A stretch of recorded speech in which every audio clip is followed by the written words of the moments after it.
రైతు కుటుంబాల నుంచి వచ్చిన వ్యక్తి, రైతుల కష్టాలు తెలిసిన వ్యక్తి ఈ రకమైన విధంగా మాట్లాడడం అనేది చాలా విడ్డూరం అధ్యక్ష. ఒక సామెత గుర్తొస్తుంది అధ్యక్ష. మేము చిన్నప్పుడు చదువుకున్నప్పుడు ఏమంటే ఆవు కదని చెప్పేవారు. ఏ మాట్లాడినా ఆవు కదే. ఆవు తెల్లగా ఉండు, పాలు ఇచ్చిన పాలు తెల్లగా, పాలు వచ్చి తెల్లగా ఉంటాయి, పెరుగు పెట్టిన పెరుగు వచ్చి తోడేస్తే వెన్న వస్తుంది, వెన్న వచ్చి నెయ్యి అవుద్ది. ఈ కదే అధ్యక్ష. ఇదేంటో నాకు అర్థం అవుతుంది అధ్యక్ష. ఒక్క విషయాన్ని అడుగుతాను అధ్యక్ష. ఇది ప్రశ్న ఏంటి?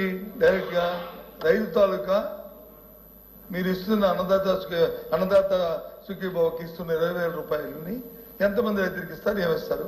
సభ్యుడు దానికి అదనంగా ఓ ప్రశ్న వేశాడు. సరే, ఆ ప్రశ్న వేసిన దానికి ఇది ప్రశ్న పక్కన గౌరవ మంత్రి గారు చెప్పారు అది కాదు, దాని నేను కూడా అది కాదు, ఈ తప్పు డైరెక్షన్లో అది కాదని కూడా నేను కూడా చెప్పి ఆగండి, అది కాదు, ప్రశ్న వరకే ఉండాలి, ఎందుకంటే ఇది ప్రశ్నోత్తర సంఘం. అధ్యక్ష, బీఎస్సీ మీటింగ్ జరిగింది. అందులో గౌరవ సభ్యులు ఇందులో ఉన్న వాళ్ళు కూడా బీఎస్సీ మీటింగ్లో కూడా ఉన్నారు. ఏమని అడిగాము అధ్యక్ష? మేము ఇచ్చిన బీఎస్సీ మీటింగ్లో చర్చ పెట్టింది షార్ట్ డిస్కషన్. ఫస్ట్ మేము మా రిక్వెస్ట్ ఏంటి?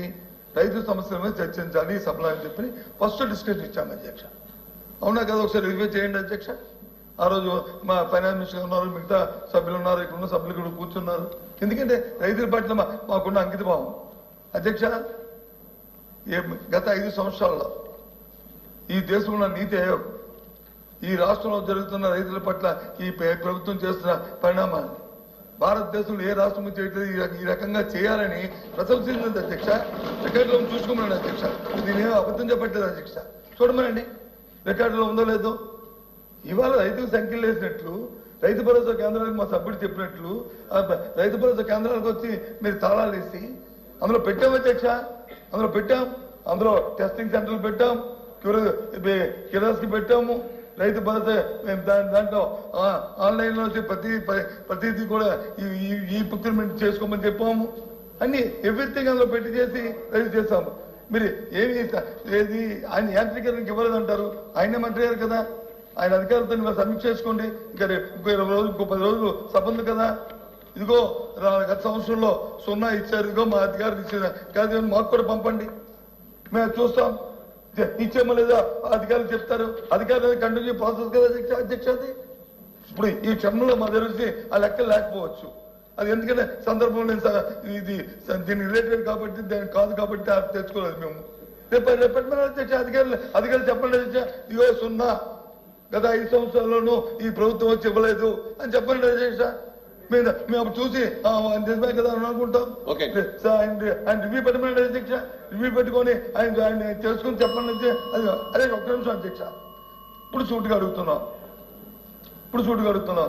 ఇప్పుడు మంత్రి గారు చెప్పిన మాట మీద, ఎందుకంటే మంత్రి గారు ఇక్కడ చెప్తున్నారు అధ్యక్ష, బయటికి వెళ్ళిన తర్వాత వచ్చి ఇంకోటి జరుగుతుంది అధ్యక్ష. 2-3 సార్లు సందర్భాల్లో జరిగింది. కాబట్టి దానికి ఉదాహరణ కూడా మీకు ఇమ్మంటే మీకు మంత్రి గారితో కలిసి ఇస్తాను, లేదంటే రాతపూర్వకంగా పంపిస్తాను సభలో. ఇప్పుడు మీరేం చెప్పారు? 43 లక్షల మందికి వచ్చి కేంద్ర ప్రభుత్వం ఇస్తున్న ఏదైతే కిసాన్ ఇస్తున్నారు అది కాకుండా ఇంకో 10 లక్షల మంది ఉన్నారు. అంటే గత సంవత్సరం ఇచ్చిన 53 లక్షలు ఏదైతే 53 లక్షల పైసలకి ఏదైతే లాస్ట్ టైం మేము రైతు భరోసా ఇచ్చామో అంత ఉన్నారు. ఇంకంతకంటే ఎక్కువ కూడా ఉండొచ్చు అనేది మంత్రి గారు కమిటీ అయ్యారు అధ్యక్ష. కోటి 10 కాదు, తప్పు కాదు, కోటి 10 కాదు, తప్పు. 10 లక్షల మంది ఎక్స్ట్రా ఉంటారని చెప్పారు. ఈ 43 కాక ఇంకో 10 అని చెప్పారు. నువ్వు సరిగ్గా ఇంకా ఉండొచ్చు, గ్రామాల్లో కూడా ఉండొచ్చు అని చెప్పారు మంత్రి గారు. సంతోషం అధ్యక్ష. దయచేసి అంటే సుమారు 53 లక్షలు ఏదైతే రైతు భరోసా ఇచ్చారో లాస్ట్ టైం దానికి ఆ క్రైటీరియా ఇచ్చి అంతమందికి ఇస్తాం. నేను కమిటీ కాబట్టి ఇవ్వండి. దానికి తగ్గట్టు బడ్జెట్లో వచ్చి కేటాయింపులు దాన్ని ఏ రకంగా సేకరించుకుని ఇవ్వండి. మాకే అభ్యంతరలే, ఇవ్వండి. ఇవ్వాలనే కోరిక, ఇవ్వాలనే మా డిమాండ్. ఆ రైతుకి మంచి జరగాలనే మా కోరిక. దాంతోపాటు ఇన్సూరెన్స్ గురించి వచ్చి చెప్పారు అధ్యక్ష. ఇన్సూరెన్స్ కంపెనీ నీకు ప్రభుత్వం వచ్చి ఇన్సూరెన్స్ కడుతున్నప్పుడు ఆ తాలూకా ఏదైతే కలామిటీస్ జరిగినప్పుడు ఆ ఇన్సూరెన్స్ డబ్బు రైతుకి అందాలి కదా అధ్యక్ష. ఆ కట్టిన డబ్బు కంట ఈ ప్రభుత్వం కడుతున్న డబ్బు కంటే దాన్ని తక్కువ వస్తే అప్పుడు ప్రభుత్వం వాళ్ళని కాకపోతే ఇప్పుడు మీరు ఎన్టీఆర్ ట్రస్ట్ అని పెట్టారు కదా అధ్యక్ష. దానికి ఆరోగ్యశ్రీకి అలాగే రాజీవ్ ఆరోగ్యశ్రీ పెట్టారు కదా ట్రస్ట్ పెట్టారు. ఎందుకు పెట్టారు ట్రస్ట్ని?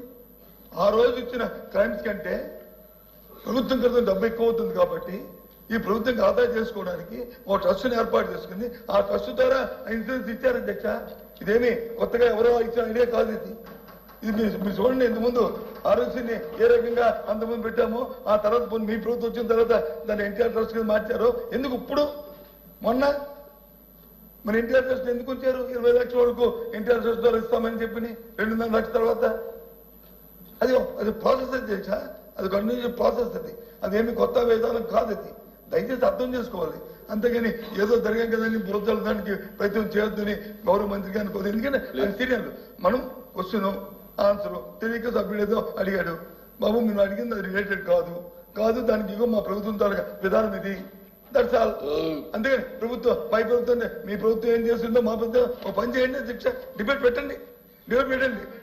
గత 1914 వరకు ప్రభుత్వం ఏం చేస్తుందో లేదు 14-19 ఒక విషయం అధ్యక్ష. షార్ట్ డిస్కషన్ ఉంది కదా, షార్ట్ డిస్కషన్ పెడదాం. సార్ ఒక్క నిమిషం ఆఖరిగా 14-19 తెలుసు అధ్యక్ష. రైతులు రుణమాఫీ చేస్తారని చెప్పి హామీ ఇచ్చిన ప్రభుత్వం ఎందుకు చేయలేదు అధ్యక్ష? ఏ కారణం చేయలేదు అధ్యక్ష? మీరు చేయలేదు అధ్యక్ష. రైతులది మోసగించండి కాదా? రైతులు ఇబ్బంది పెట్టిన పరిస్థితి కాదా? అది వచ్చి మనం మరిచిపోయి డిఆర్ వ్యాధాలు వదిలించుకొని తమ వచ్చి మాట్లాడితే ఈ సభకు వచ్చి చెప్తే ఏం చెప్పుకోవాలి అధ్యక్ష? కాబట్టి దయచేసి ఇది కన్ఫైన్ అయ్యి మేము చెప్తున్నాం అధ్యక్ష, మాకు వచ్చి ఈ ప్రభుత్వానికి రైతుల పట్ల చిత్తశుద్ధి లేదు, రైతుల పట్ల న్యాయం చేయడానికి వాళ్ళకి నమ్మకం లేదు. మీకు సభలో మాట బయట మాట చెప్తున్న ఈ సందర్భంలో రైతుల పట్ల మేము డిమాండ్ చేస్తూ రైతుల పట్ల ఈ సభ నుంచి ఈ ప్రశ్నకి వాకౌట్ చేస్తున్నాం అధ్యక్ష. చేస్తున్నాం అధ్యక్ష.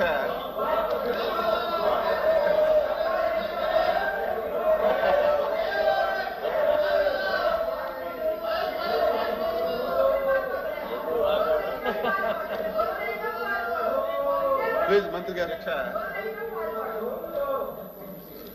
Leader of